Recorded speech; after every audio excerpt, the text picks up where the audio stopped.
one of the scholars, his name is Shaqiq al-Balkhi.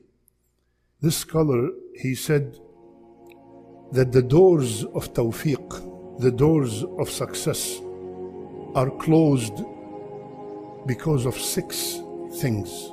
If I'm doing one or more of these things, that could be the reason why are the doors closed in my face.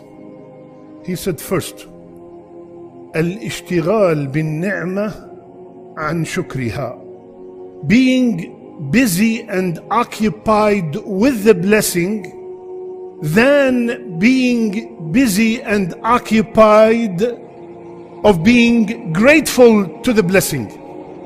Being busy with the blessing and forgetting the blesser. Example, Allah subhanahu wa ta'ala blessed me with wealth. Wealth is one of the best of blessings. I am occupied with this ni'mah of wealth, and I am forgetting to thank the one who gave me this ni'mah, thanking him by using this ni'mah in his service. I'm so occupied with these blessings of wealth, with my home and my car and this and that, and I'm forgetting to use this ni'mah in his service so it can be multiplied. وَإِن شَكَرْتُمْ لَأَزِيدَنَّكُمْ. I am busy with the ni'mah of children, which is one of the greatest ni'mahs also. Allah blessed me with children. I'm busy, quote unquote, protecting their future by saving money for them and doing that for them and putting them in the best schools, which is, there's nothing wrong with it. But I am busy from teaching them their deen, teaching them Arabic, teaching them Quran, which is the gratitude for the ni'mah of children. So I'm busy with the ni'mah and I'm forgetting to thank the mun'im. My brothers and sisters, how can we be thankful? Being grateful, being shakur to any blessing, it involves 3 things. With the heart, being grateful with your heart. What does that mean? When we are grateful with our heart, that means I admit and confess and believe that every blessing that I have is from Allah Azza wa Jal.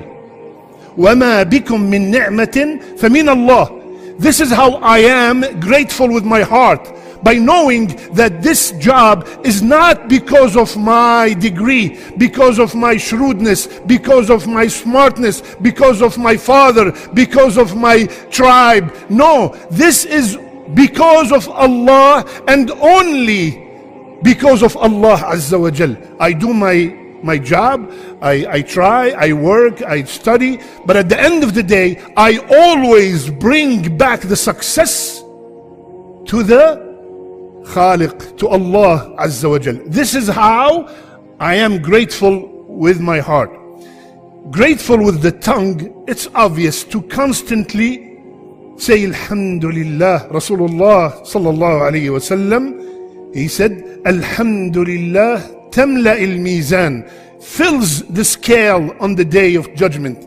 And a true and sincere Alhamdulillah. How many times you ask a brother that is going through some kind of difficulty, some kind of hardship, how are you doing, brother? Alhamdulillah. What kind of Alhamdulillah is this? What kind of Alhamdulillah is this? Always Rasulullah ﷺ taught us, even in the toughest of situations, you say Alhamdulillah ala kulli hal.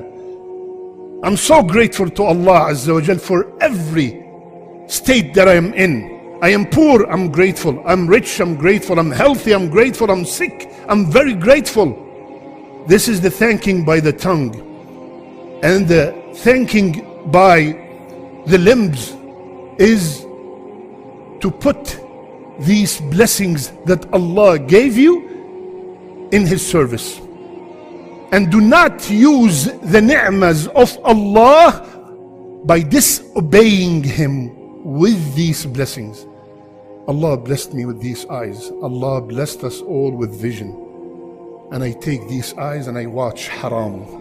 Allah blessed me with ears that I can hear. We do not appreciate what we have until either we lose it or we see someone who does not have it. One time I met a brother who's deaf, came to the masjid, and he said, Sheikh, my dream is to hear the recitation of the Imam.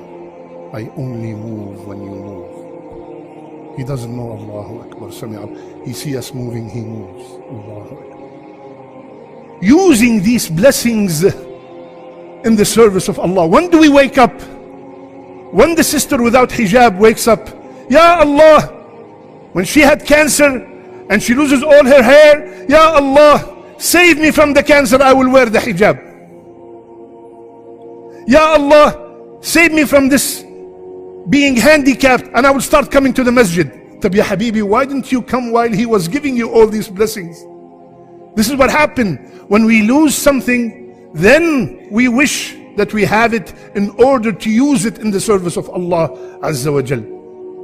So the first door is being busy with the ni'mah and ignoring or neglecting being grateful for it. Second, acquiring a lot of knowledge without action. That's the second door. Acquiring a lot of knowledge, lessons, khutab, seminars, workshops, conferences, you name it, I'm there. Show me, Habibi. Put them into action. Nothing, just listening. We come to Jum'ah every Friday, every Jum'ah. What did we take from this? You see a person, oh, this degree, that PhD. Habibi, imagine someone went to 10, 11, 12 years to become a doctor. And then when he finished with distinction and flying colors, he went and put the degree on his room and went to sleep. Habibi, put it to action. Similarly, when it comes to the deen and I learn something, I have to put it into action. Put it into action. If I'm seeking knowledge just for the sake of seeking knowledge, just for the sake to be called a Shaykh, a Mufti, a Maulana, Rasulullah sallallahu alayhi wasallam, he said, if that is your main intention, welcome to Jahannam. Can you imagine? This guy's going to school. He's studying in Sharia. But his intention is just to, when he sits in a gathering, to show off. قال Rasulullah, and he starts narrating, and he doesn't apply. This is his main cause. So getting a lot of ilm without amal. Beg Allah, beautiful dua, Allahumma ja'alni min al-alimin al-amilin. The one who know and act upon it. May Allah make us all among them. Third, rushing to sin and delaying Tawbah. And it's supposed to be the other way around. Every time I'm interested, I'm tempted to do a sin, I should be hesitant and think a million times before I do it. And when it comes to Tawbah, because we are all sinners, I should be rushing to repent. I only come to Jumu'ah. I don't pray the 5 daily prayers. Major sin. I'm never going to tell you don't stop coming to Jumu'ah. Come. But now you are not performing the 5 daily prayers, which is a major sin, and you keep saying, Ramadan in 50 something days, I will start in Ramadan. I will start when I graduate, when I get married, when I have my first baby, when we move, as if I have a guarantee I'm going to live. So I'm delaying the Tawbah, even though I am immersed in a major sin. A major sin.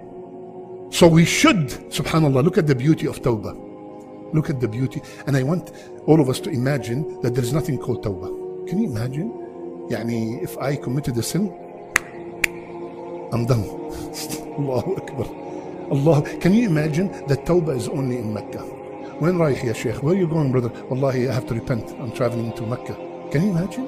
Can you imagine that Tawbah is on Thursday at 4 a.m. only?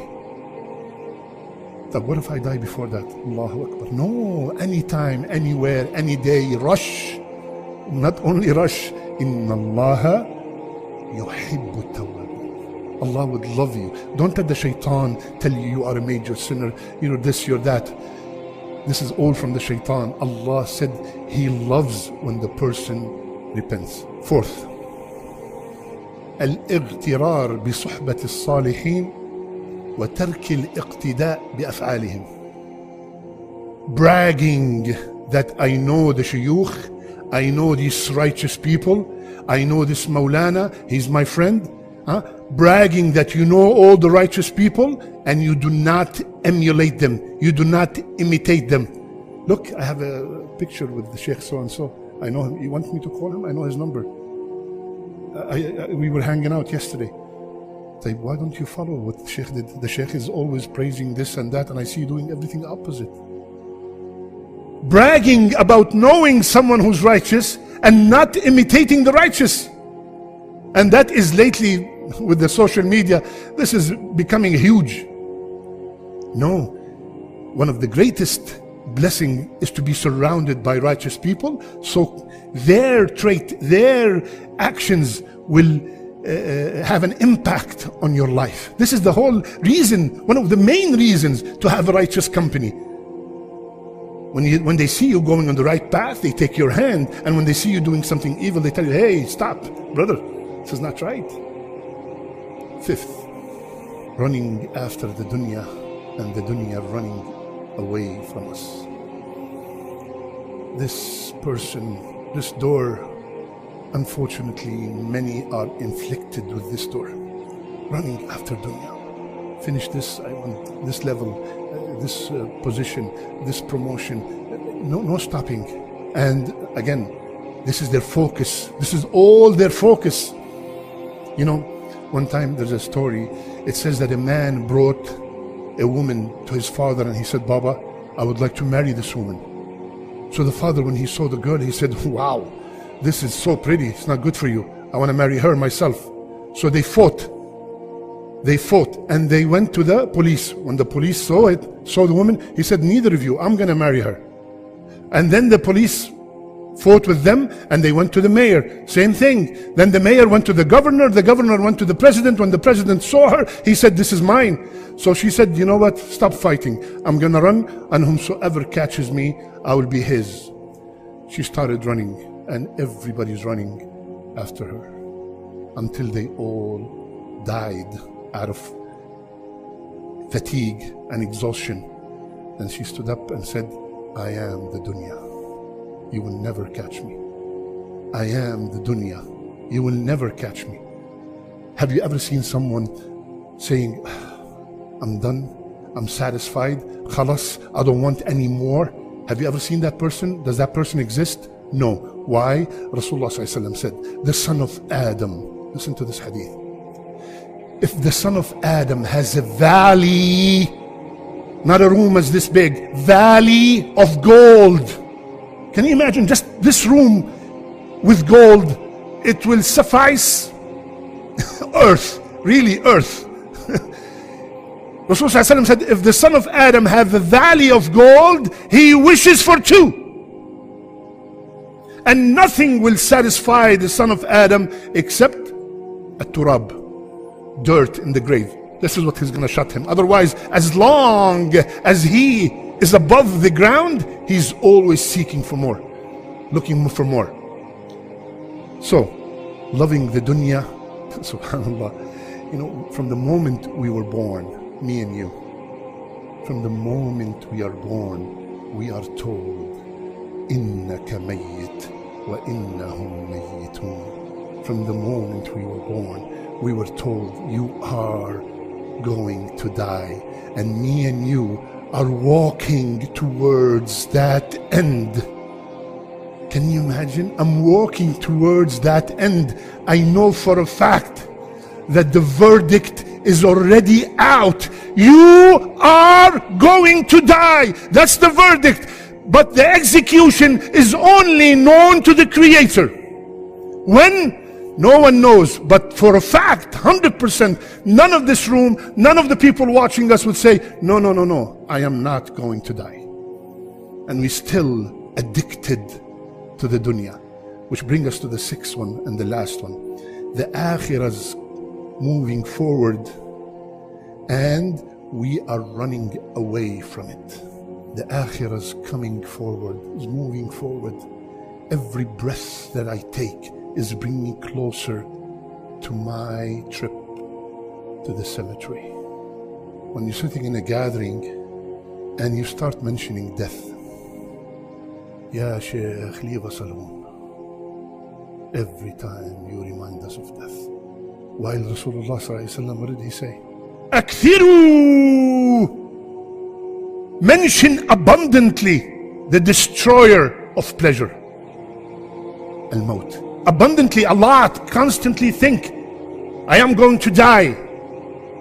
Akthiru min dhikri hadhi min ladhat. Subhanallah, listen to this ayah in Surah Al-Zumar. Subhanallah.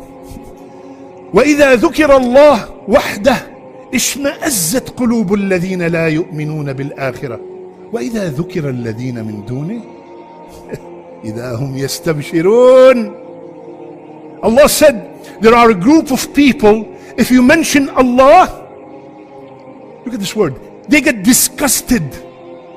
They get disgusted. Ya akhi, yani every time, leave us alone ya akhi. Every time you say قال الله قال الرسول يا brother يا أخوة يا أخوات, leave us alone. وإذا ذكر الذين من دونه. And when you start mentioning the Bitcoin and the stocks and the cars and the real estate, إذا هم يستبشرون. This is what we want to talk about. Yalla, tell me what's going on. This is an ayah 1440 years ago. Yalla, let's talk about this. Yastabshirun, from Bushra, from Bashara. Very happy. Don't talk about other stuff. The Akhirah is coming, ya akhwan. Wallahi, 2 days ago. Yeah, 2 days ago. 24-year-old.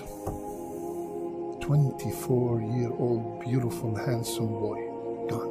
May Allah have mercy on him. Gone. Don't be fooled. I see a lot of beautiful young brothers here. Don't be fooled. I am still young. I'm still healthy, I'm still wealthy, I am this, I am that, I have very long way. This is exactly what the brother thought. The Akhirah is coming. It is coming 100%. When? Only Allah knows. Let's prepare for that day. May Allah open all the doors in our faces. May Allah subhanahu wa ta'ala make what He loves easy for us to perform. Allahumma waffiqna lima tuhibbuhu wa tardah. Allahumma waffiqna lima tuhibbuhu wa tardah. Ya Allah, give me tawfiq to do what you love and what pleases you. What a beautiful dua. Ya Allah, give me the ability to do what you love and what pleases you, Ya Allah.